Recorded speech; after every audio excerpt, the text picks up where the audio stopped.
Ever look at a map of the United States and wonder how it actually got its shape? It's so easy to just assume it was this slow, gradual process stretching out over centuries. But the truth, a massive chunk of the American map was drawn in just 4 years. And it was all driven by the sheer will, and honestly, the incredibly ambitious agenda of just one man. Today, in this explainer, we're looking at the 11th President of the United States, James K. Polk. We're going to explore exactly how his single term in office resulted in the largest territorial expansion in American history. I mean, we're talking about adding over 1 million square miles of land and fundamentally reshaping the nation's destiny. Okay, let's dive into this, because that exact question, who is James K. Polk, was actually a mocking taunt. It was used by the opposing Whig Party during the 1844 election. And well, they kinda had a point. Polk's nomination shocked almost everyone. The Whigs had put up a political giant, Henry Clay, and they viewed Polk, this relatively unknown former congressman from Tennessee who had actually just lost 2 consecutive bids for governor of his own state, as absolutely no match for him. Even Clay arrogantly said he regretted the Democrats hadn't selected a candidate more worthy of a contest. But the Whigs really shouldn't have been so smug. Riding this massive wave of expansionist sentiment, this unknown candidate ended up winning the whole thing. So here's the game plan for this explainer. Polk came into office with a very specific, incredibly ambitious checklist. We're going to cover 1. The dark horse candidate, 2. 2 domestic goals achieved, 3. Oregon a manifest destiny, 4. The Mexican-American War, 5. Expanding the continental map, and finally 6. A complicated divided legacy.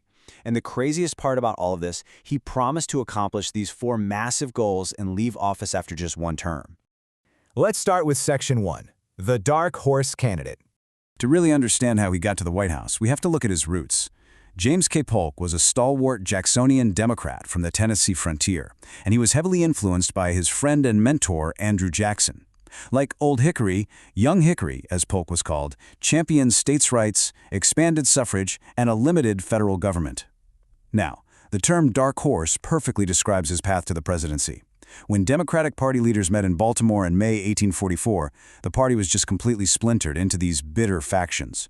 They ended up bypassing the leading, famous contenders like former President Martin Van Buren. Instead, they compromised on Polk.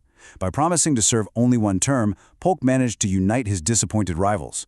I mean, they all figured they'd just get another shot in 4 years anyway, right? Well, it worked. Polk won the election by a narrow margin, and at age 49, he became the youngest man elected president up to that time.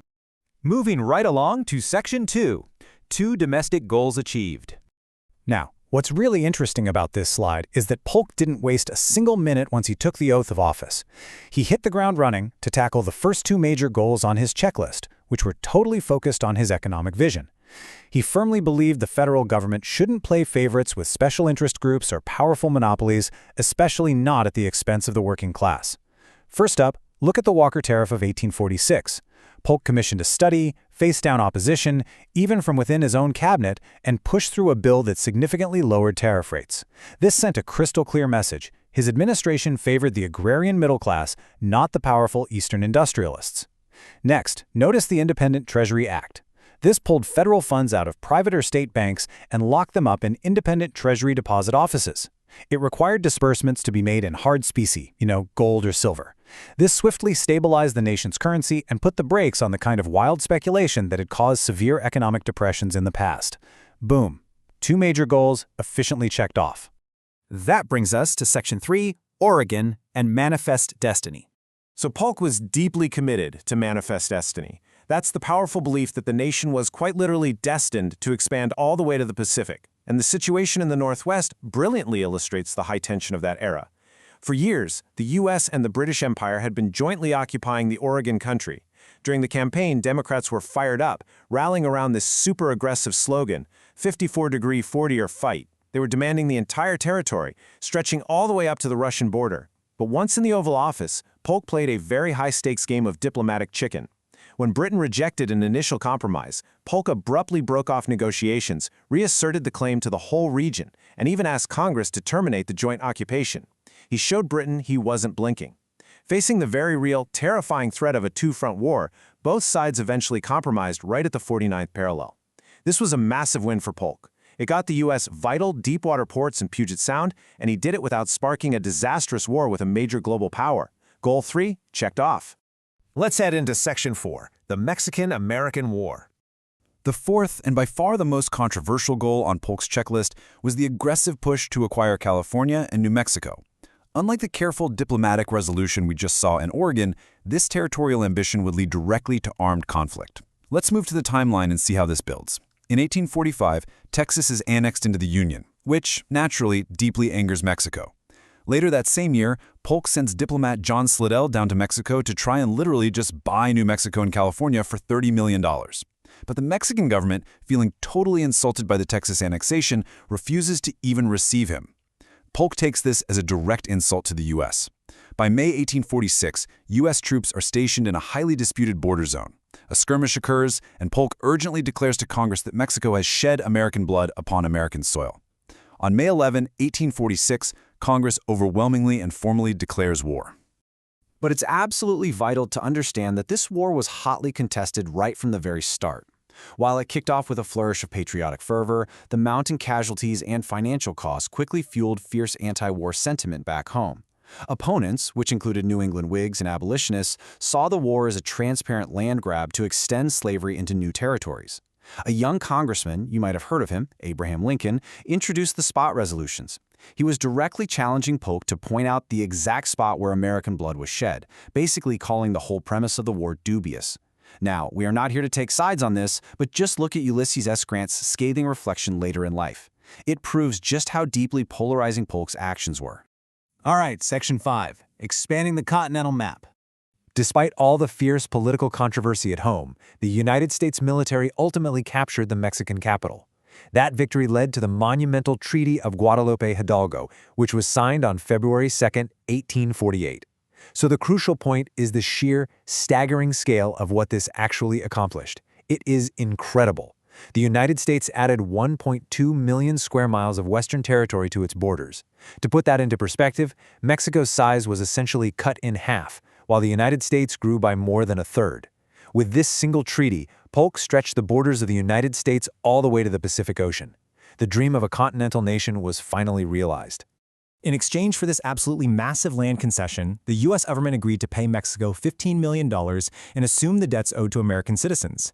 This treaty firmly established the southern border of Texas right at the Rio Grande. It completely secured the land that would eventually become the future states of California, Nevada, Utah, New Mexico, and parts of Arizona, Colorado, and Wyoming. With the ink dry on this treaty, Polk had done it. He achieved his fourth and final major goal. Which brings us to our final section, Section 6, a complicated, divided legacy. James K. Polk was, by all accounts, an executive micromanager. He worked tirelessly to direct every little affair of the government himself, and he left the nation infinitely larger and more powerful than he found it. And, true to his campaign pledge, he declined to run for a second term. He left office in March 1849, having checked every single box he set out to do, looking forward to a nice, restful retirement in Tennessee. But tragically, he died of cholera just 103 days after leaving the presidency. This incredible brevity meant he had virtually no time to enjoy his victories. And even more importantly, he wasn't around to help manage the tremendous political fallout of the expansion he had just engineered. Because here's the thing, while Polk achieved his map-making goals, those vast new Western territories immediately inflamed the national debate over slavery. During the war, the Wilmot Proviso was introduced in Congress, attempting to permanently ban slavery in any territory acquired from Mexico. While it ultimately didn't pass, it completely poisoned the political atmosphere. Polk viewed the slavery debate as this distracting side issue. Actually, scratch that, he completely failed to anticipate its catastrophic consequences. The rapid growth he championed caused severe national growing pains, and it violently escalated the tensions between slave states and free states, tensions that would very soon tear the country apart. So what does this all mean? We conclude this explainer with a question the historians literally still debate to this day. Polk kept his promises. He lowered the tariff, secured the Treasury, acquired Oregon, and conquered California. For sheer administrative success, he's often ranked as a highly effective, near-great president. Yet the lands he acquired brought the brewing, volatile crisis over slavery to a boiling point. So, was the realization of a continental map worth hastening the deadliest conflict in American history? It is a powerful, heavy question about the ultimate cost of manifest destiny, and it leaves us to carefully weigh James K. Polk's undeniable accomplishments against the devastating Civil War that followed just over a decade later. Thanks for joining me on this deep dive, and keep questioning the history behind the map.